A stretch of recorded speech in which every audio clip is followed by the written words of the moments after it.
경험은 뇌를 단련시킨다. 기아 타이거즈의 타격장인 최영우는 늘 놀라움을 선사하지만 최근에는 특히 2번 인상적인 타격을 보여줬다. 먼저 12일 광주 두산 베어스전 9회 말 2사, 볼카운트 2비2S 상황에서 김태견의 154km 포심을 우전 안타로 연결했다. 3시간 넘게 벤치에 머물다 갑자기 타석에 들어섰다.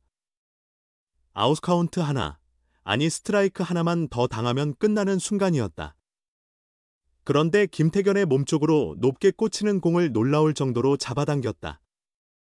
설사 데뷔를 했다 해도 돌직구를 안타로 만드는 건 쉽지 않은 일이었다. 더 놀라운 장면은 13일 잠실 LG 트윈스전 6회 초였다. 선두타자로 나서 결승 5월 솔로 홈런을 터뜨린 것이다. 그는 임창규의 초구와 2구 커브를 지켜보며 볼카운트 1B1S를 만들었다. 이런 흐름 자체가 흔치 않다. 투수가 초구에 커브를 던지는 경우도 드문데 커브에 강한 임창규가 기습을 시도했다. 여기서 대부분 3구는 포심일 가능성이 높다. 어떤 타자든 포심에 대비하는 게 자연스럽다. 그러나 임창규는 이번에도 의외의 선택을 했다. 체인지업을 던진 것이다. 하지만 그 체인지업은 좌타자 최영우의 바깥쪽이 아닌 가운데로 흘렀다. 최영우가 이를 놓칠 리 없었다. 비록 타이밍은 늦었지만 그는 특유의 무릎쏴 자세를 취했다. 무릎을 낮추며 가볍게 걷어 올린 공은 그대로 5월 솔로 홈런이 됐다. 임창규가 고개를 숙일 수밖에 없었다. 보통 포심에 맞추다 변화구가 들어오면 중 타이밍으로 안타를 만드는 게 일반적이다. 그러나 그는 안타가 아닌 홈런을, 그것도 국내 최대 규모인 잠실구장에서 결승포를 쏘아 올렸다. 이것이 바로 타격장인의 품격이다. 실제로 그는 레그킥을 쓰면서도 때로는 다리를 들지 않고 안타를 치는 등 이미 신의 경지에 올랐다고 해도 틀린 말이 아니다. 이범호 감독은 14일 잠실 LG전을 앞두고 이른바 뇌 타격을 언급했다. 핵심은 경험이 뇌를 움직이고 몸이 예전 같지 않아도 내가 몸을 지배할 수 있다는 얘기다. 물론 과학적으로 입증된 건 아니지만 오랜 지도자 경험과 명타자 시절을 바탕으로 직감적으로 체득한 것이다. 이범호 감독은 내가 지시하면 몸은 안 따를 수가 없죠. 근데 그게 어렵죠. 그러니까 내가 지시하면 몸은 반응하지만 내가 지시하지 않으면 몸이 못 반응하는 거니까. 뇌가 시키려면 본능적으로 반응해야 하고 그걸 위해 연습을 하는 건데 단순히 연습한다고 되는 게 아니라 타석에 많이 들어가서 그 18.44m라는 거리 안에서 본인의 타이밍을 어떻게 맞추느냐가 핵심이죠. 그런 걸 잘 해내니까 좋은 선수로서 아직도 현역을 이어가는 게 아닐까라고 말했다. 최영우처럼 많은 경험을 쌓고 좋은 결과를 남긴 타자라면 내가 몸을 통제하고 야구를 이끌 수 있다. 이범호 감독은 경험이 뇌를 훈련시킨다고 본다. 그래서 연습이 굉장히 중요하고 연습 뒤에는 경기를 많이 해야 한다는 말이 나오는 거다. 경기를 자주 해야 실력이 는다고들 말씀하시잖아요. 타이밍을 잡는 것도 많이 뛴 선수와 그렇지 않은 선수는 차이가 있다라고 했다. 레전드 3루수 출신 이범호 감독도 몸소 경험했다. 20대 땐 해보니까 본능적으로 젊음에 의한 반응이 있는데 35을 넘어가면 머리를 쓰기 시작하거든요. 이 투수가 나한테 어떤 공을 자주 던지네 하면 포수가 나한테 어떤 승부를 보려는구나 이런 게 느껴지죠. 몸은 조금 굳어도 뇌는 더 발전하니까. 그래서 이번에 몸쪽이겠구나 하면 실제로 몸쪽이 오고 이런 경우가 늘어나죠라고 했다. 또한 이범호 감독은 그러니까 나이가 들어도 그 선수들이 잘 치는 이유는 지금은 이 공을 던질 타이밍이네 하면 공이 딱 들어오기 때문이에요. 또 미리 대비하고 치는 거고 기술적으로도 발전했으니 나이가 들어도 타자들이 계속 좋은 타격을 하고 성장하는 게 아닌가 싶다라고 덧붙였다. 최영우는 보면 볼수록 놀라운 타자다. 2306경기에서 418홈런, 타율 0.310, 1733타점, 1360득점. 숫자는 결코 거짓을 말하지 않는다. 나는 잘난 척하고 건방 떠는 사람들을 정말 싫어한다. 기아 타이거즈 최영우에게 삼성 라이온즈 오승환은 야구인으로 존경하는 선배이자 인간적으로도 아끼는 형이다.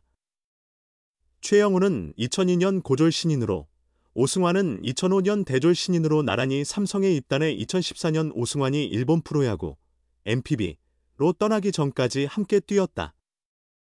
특히 2011년부터 2014년까지 4년 연속 통합 우승을 이끌며 삼성 왕조를 구축할 때 두 선수는 핵심이었다.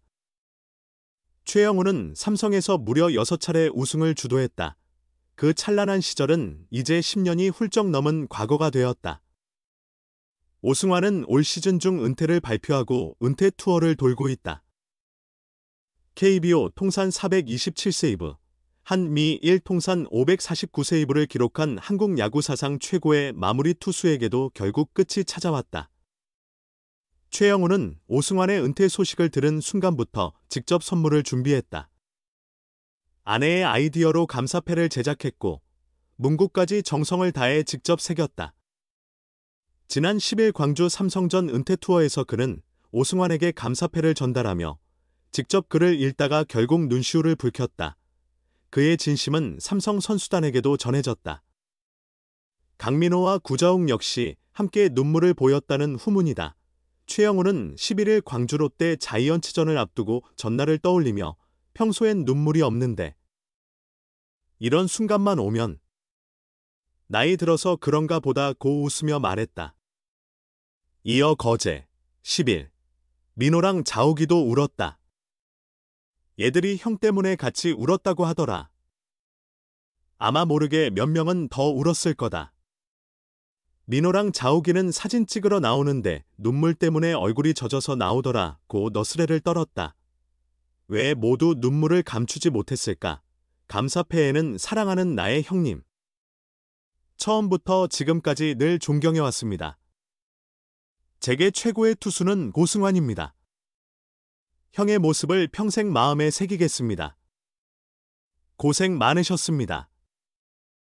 형의 새로운 인생도 응원하겠습니다. 형의 동생 형우 올림이라고 쓰여 있었다. 최영우는 승환이 형과 함께한 시간, 함께한 성적과 기록을 보면 왜 특별한지 다들 아실 것이다.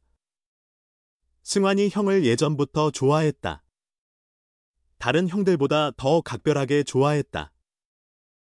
눈물을 꾹 참은 것이다. 많이 울었더라면 아마 말을 잇지 못했을 것이다. 승환이 형을 위한 자리인데 망칠까봐 계속 억눌렀다.